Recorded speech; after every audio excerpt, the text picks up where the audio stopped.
there. Welcome back to Boss Responses. Today, Ed Deason and I are tackling a question that may hit a little differently depending on where you are in your freelance business journey. Should you go back to a traditional job for the stability and benefits, or can you build those things into your business?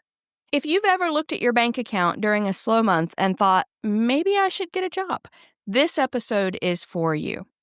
Ed and I break down why employment doesn't actually equal stability, how to build the security you're craving into your freelance business, and why trying to do both at once might be the worst option of all.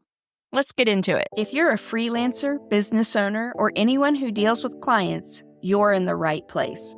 I'm your host, Treasa Edmond. I've been dealing with clients and running my business for nearly 2 decades. And in that time, I've dealt with my share of doubt, imposter syndrome, and not knowing what to say when a client asks a question I wasn't ready for. I created this podcast to empower you with the boss responses you need to grow your business. Each week, my guest co-host and I will bring you 5 episodes packed with practical insights. Monday through Thursday, we answer your questions. And Fridays, we dive deep to explore how our co-hosts embraced their role as the boss of their business. Welcome to Boss Responses.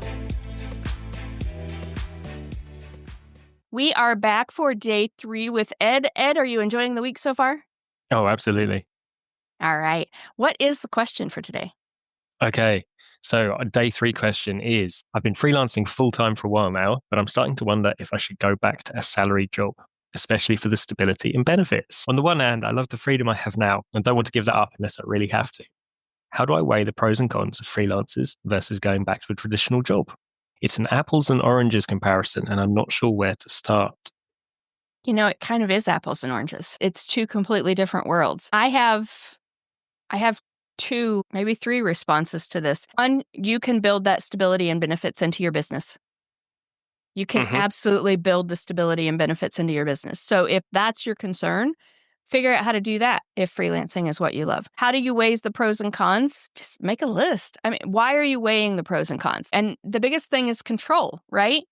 If you choose to control your business, you have that control. You never have that control in a job. Someone else is always in control. It doesn't matter if they think you're the bee's knees, they will let you go at a moment's notice if it's not the right business decision. So it's not about people in business. Very few businesses operate with the people in mind. You can do that as your own boss. So you can build the business around your life, which I think is obviously the best way to do it. I think the question here isn't should you weigh the pros and cons. It's are you all in on your freelancing business or are you not? If you are, then you need to focus on building that business to where it can offer you the stability and the benefits. If you are not, and like I said before, there's nothing wrong with that, then you need to go all in on finding a job. Yep. So I've had this conversation so many times lately. This is an all or nothing situation. If you split focus, you're hurting your business or you're hurting your job search. Splitting focus in this situation is never a good thing. I pivoted my business a couple of years ago so that I could start this podcast and so that I could start teaching content strategy with strategy bosses. And then I've added in the coaching now, which is amazingly fulfilling. I took a brick and mortar job. It was remote, but it's the same thing. For the first time in 17 years. I swore when I left and started freelancing almost 20 years ago that I was never going to work for someone else again. I talked myself into trying the JOB because I wanted stability and benefits while I pivoted my business so that I wouldn't have to do as much client work. I love the people I worked with. The people were nice. I did not enjoy it. I'm an expert at what I do, but when you're in a position like that, you are not the expert. Someone can always override your great idea. And it was just so frustrating. And now I actually treated the job like a client, which they didn't quite know what to do with that. It was a unique situation. I'm like, hey, no, I can make this better if you give me the freedom, but you got to give me the freedom. Still yet, it was one of those situations, SaaS business, layoffs, not something I want to do again. So I've gone all in on my business. And it's been rough. That means a lot of late nights, a lot of getting stuff done because I'm so multifaceted at this point. But I think the decision to go all in was right. And now, I've been in the position where I'm doing all of these things. I'm kind of trying to figure out where I want to go next. So I've brought back in some client work. And I started up my referral network again. And I started doing that hard work and reaching out and finding the people. But I knew exactly what to do because I already had the system set up from before. So, and it's a temporary thing, but it's in my business. And if I had said, okay, I'm going to go find a part-time job to make ends meet while I'm making this new pivot, I think it would have been a horrible mistake because that's time and effort I couldn't have spent in my business. Not to mention 40 hours in a full-time job, you don't spend 40 hours working. There's just most of it's meetings and people wanting your attention and Slack conversations and emails. And it's mind-numbing. And now I'm back to 20 hours a week with client work and coaching and building stuff. And then the rest of the time I can spend working on my business. And it's a whole different ballgame. So it's not just an apples and oranges comparison. I think it's like an apples to wooden blocks. It's not a comparison. If you want the thing, if there are certain things you are wanting that you think only a salaried job can give you, figure out how to create those in your business. I've been there, done that recently. So I feel pretty strongly about this. But what do you recommend in a situation like this? I don't think I'm going to disagree with you on any of that. I think the point you made about if this is important to you, build it into your freelance business is the most relevant point someone can take away from this. If you want less of a problem in the UK, right? But if you want health insurance, then you build that as a cost into your business. If you want freedom, then you build that as something into your business. If you want stability, then you work out how to build that into your business. Just because you have a freelance job, it doesn't mean that it cannot be stable. It cannot have benefits. They're not mutually exclusive. And I think, one of the really interesting points is, right, there's this kind of belief that employment equals stability. Yeah. Yeah. And who is more stable, an employee with one employer or a freelancer who has 10 clients? And what happens when the employer shuts up shop? Yeah. Yep. What happens when one of the clients shuts up shop? Yeah. Yep. I was employed in a 6-figure role up until about 18 months ago. A business that the parent company was making over $1 billion. What do you think happened to my role? What do you think happened to the business, Treasa? I'm betting they wanted to cut costs and you were a cost. They actually went bust. $1 billion really? Business went bust overnight.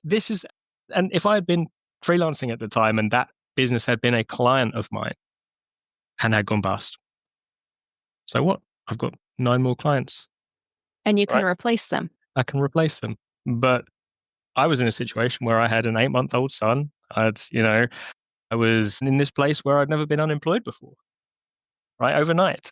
I think this is what people need to bear in mind. You think employment equals stability, but actually having a diverse, large base of clients, that equals stability.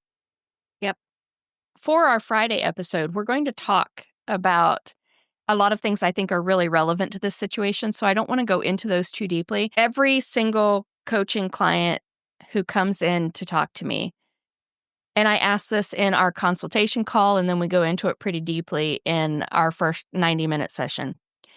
It's not how much money do you want to make? It's what do you want out of your business? What kind of freedom do you want? Do you want to be able to pack up at a moment's notice and go work from anywhere? Do you want to be able to take every Wednesday morning off for a Pilates lesson? Do you want to be able to only work 4 hours a day while your kids are at school so that you can be with them fully other times? So I want to find out what they want. And then we reverse engineer and talk about, okay, now let's structure your business so that you can get that. How much do you actually need to make an hour? How many hours a week do you actually need to work, which it's usually way lower than people think it is. The thing with the freedom situation is, and I actually knows someone who she fully believes she should be working 40 hours a week on her business. And I'm like, that's a job. That's not a business. That's a job. Sometimes you'll work 80 hours a week on your business because it's one of those weeks. Most of the time, you should probably be working 20, 30 max. And a good portion of that should be working on your business, not just client work. It's the difference, I think, between busy work. So a lot of that's pricing, the type of clients you have and stuff like that, and really building the business that works for you. And I think this entire situation here comes down to, if your business is not working for you, try changing your business before you seek out other solutions, unless the other solution is the right one for you. If pros and cons are what does it for you, talk to someone. Let's make a list. Go to a business coach and say, hey, this is the issue. If you don't want a business coach, the business coach also can totally take emotion out of it and look at it very logically for you and say, well, why are you thinking this is a con? I mean, they're going to call you on it if you're kind of going in the wrong direction. So sometimes you just need outside honesty in your life. I think that's the thing. So how do I weigh the pros and cons? If you must weigh the pros and cons, find someone who can be totally disconnected from the situation and help you do that, because you can't. And then I don't think that you do, though. I honestly don't believe that weighing the pros and cons is the best solution. I think figuring out what you want is the best solution, and then figuring out which option gives you that. Yep. Yep. The only other thing I think I'd add is something around kind of psychological safety. It feels safer, doesn't it? Being in a job, it feels safer. It feels like, oh, well, I'm unemployed. Yeah. And I think just reflect on that. Is that what you want? Is it actually the kind of the idea of safety that appeals to you? Yep. Right. And just be honest with yourself. Because it's okay to go, actually, I don't want to worry about getting clients. I don't want to worry about these things. Okay, cool. Then getting a job is probably your thing. Yep. I actually, and I don't think she'd mind me sharing this. I know she wouldn't, because she put part of it in a testimonial. I worked with a client a while back who was very insecure about what happens if my business tanks. It was just overwhelming her. And I'm like, you need a buffer zone. You need a safety net. You need 9 months in savings if something happens, you have 9 months to figure it out. And she's like, well, that's impossible. And I was like, okay, so let's talk about what you're charging clients.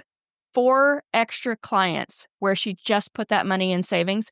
4 clients. That's 1 extra project for the next 4 months would give her that buffer zone. Yep. And all of a sudden she wasn't worried anymore. Yep. She's like, well, I have room for like 3 extra clients a month. I thought, do them all in 1 month, get it out of the way. Yep. But yeah, you just have to figure out what the problem is and how your business can solve that for you. A coach helped me with that. A coach helped me figure out how to build the business that gave me the life that I wanted. Because I did want to go to Pilates twice a week. And I'm like, I can't. That's during work hours. And he's like, who sets your work hours? I was so firmly in employee mindset back then that I did not even think about the thought that I did not have to work 8 to 5 every day. And to me, that was so revolutionary. I can't even tell you how fast my business changed after that. All right, so come back tomorrow when we are going to talk about how to make space for the business side of freelancing. And this is one of those topics that I think is a must, not a nice to have. So I'm really looking forward to that conversation. But Ed, thank you again for more great advice, and I'll see everyone tomorrow.